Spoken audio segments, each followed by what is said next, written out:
followers, we made it to Glacial Lake Cranberry Farm, which makes sense because we are right now in Cranmore, Wisconsin.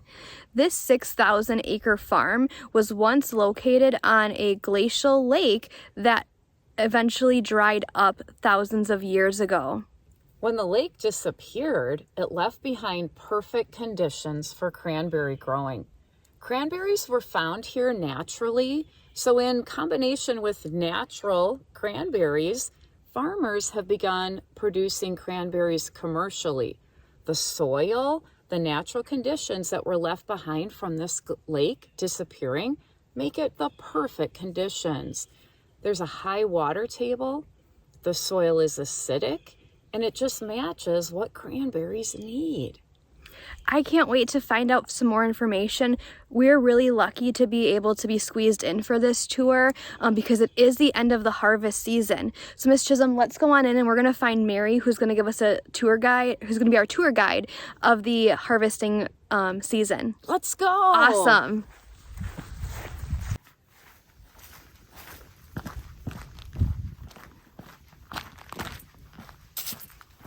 This looks like where Mary's going to be, right at the office. Yes, let's go find her. Okay, so here we are on the northern shore of what used to be old Glacial Lake, Wisconsin. And as the glaciers had come down and melted, they created this moraine, and all the waters to the east flow to the Great Lakes region, all the waters to the west flow to the Mississippi.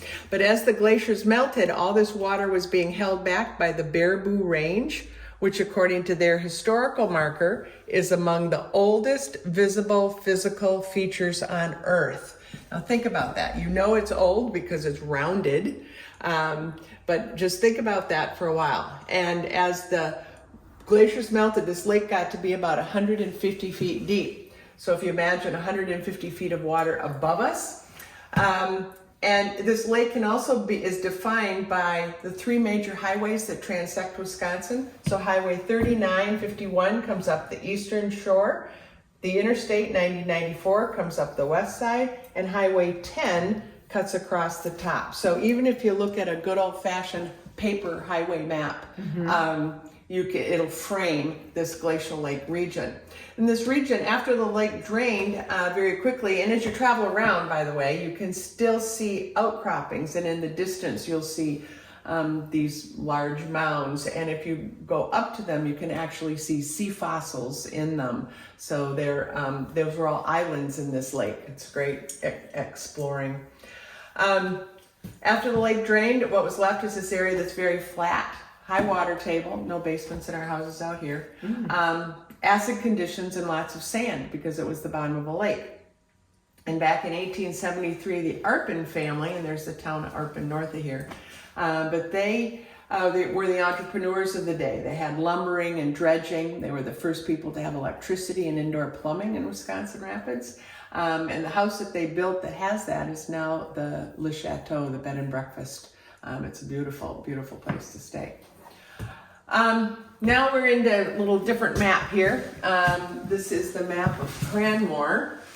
But under that is our property, and within the red lines is the land that the Arpins purchased from the state of Wisconsin, and they bought it for their lumbering business. This area used to be called the Pineries, and back in the late 1800s, early 1900s, and a lot of logging was being done.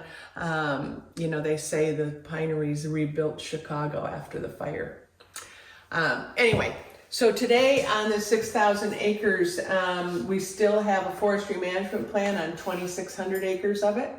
But this is the area where the Arpins originally found cranberries growing wild. And they had their dredging equipment that was operated by horsepower. They would put these on their horses' hooves to keep them from, here's a horse's hoof. Kind of not the same horse, but you can get the idea. Flip-flops for horses. They keep them from sinking down into the soft ground as they built dikes and ditches around the native stands of vines, and that's how they started cultivating the fruit. This area is now part of our reservoir system, and of the 6,000 acres, we have 3,000 acres in reservoir that support 350 acres of cranberry beds, and a bed is an area surrounded by a dike and a ditch. Okay, bigger picture. It's always the bigger picture.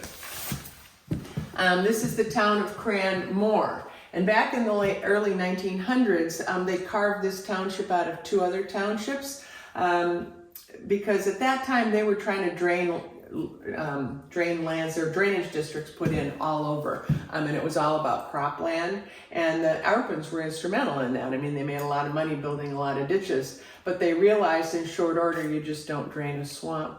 So they carved this area out of two other townships, aptly named it Cranmore, M-O-O-R, because it reminded them of the moors of Scotland. Today this township is 14 marshes. Most of them are over 100 years old. Most of them were started in the same way, just by cultivating native vines that people found on their properties. So let's see, we're here. We're going to travel over to this part of Cranmore. So we're all connected by ditches. So there's a railroad on the southern end of the township and a railroad on the northern end of the township. Back in the late 1800s, early 1900s, there were 4 train stations in this township just to get men, women, and children out here to hand pick the fruit and then get the fruit to the markets. My grandfather, age 12, second from the right, he was curiously born the same year that the Arpins purchased this property. He went on to become an attorney and ended up being the Arpins attorney when they were going through financial reorganization. So he got together a group of investors. He was one of them. They would hand pick the cranberries and put them in these measures and then take the measure over to a tally man and get a chit. And at the end of the day, turn in their chits for payment. This young lady here, I think she's the smartest one in the group. She's pounded up the bottom of her pan. She didn't have to put as many in it to get her chit. Rake was the modern machine at the time. These were all made out of wood, different strokes for different folks, but they were all made out of wood. When they got wet, they were twice as heavy. It was this kind of action all day long from August, September, October, November, or until freeze up in December. They would rake the fruit, hand sort it, and put them in these barrels, and a barrel would hold 100 pounds. And that's still our unit of measurement today. We talk about our yields in terms of barrels per acre. So they'd load these barrels onto trains or trucks, get them to the produce markets. Produce buyers would buy these barrels, take them to their shop, and people would scoop the cranberries, fresh cranberries, right out of the barrel. But by the time it got to the bottom of the barrel, it wasn't necessarily the fruit that people wanted. So this didn't last long as a vehicle of transport, and even 50 pounds or half barrel boxes were too heavy to be practical. So the real workhorse in the industry were these quarter barrel boxes, 25 pounds of fruit.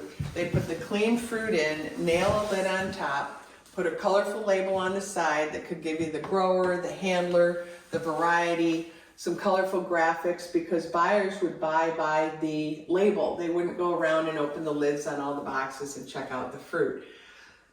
So most of the fruit was sold as fresh in the quarter barrel boxes or 1 pound window bags or 1 pound cello bags until the early 60s. And at that time, Ocean Spray blended their cranberry juice cocktail, which had been around for a while, but not that well consumed. They blended it with something much more popular with the public, like apple juice. So the first blended drink was Cran Apple in 1963, transformed the industry overnight from one of fresh seasonal consumption to one of year-round processed consumption.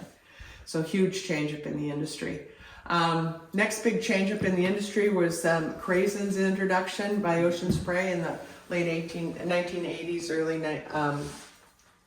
1990s.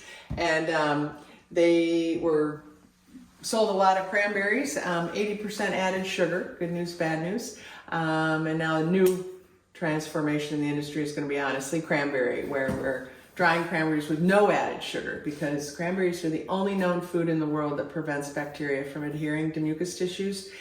And it's good without the sugar. And it only takes 15 pieces of honestly cranberry to get your daily health benefit. So we launched that about 6 years ago and hoping to get with that.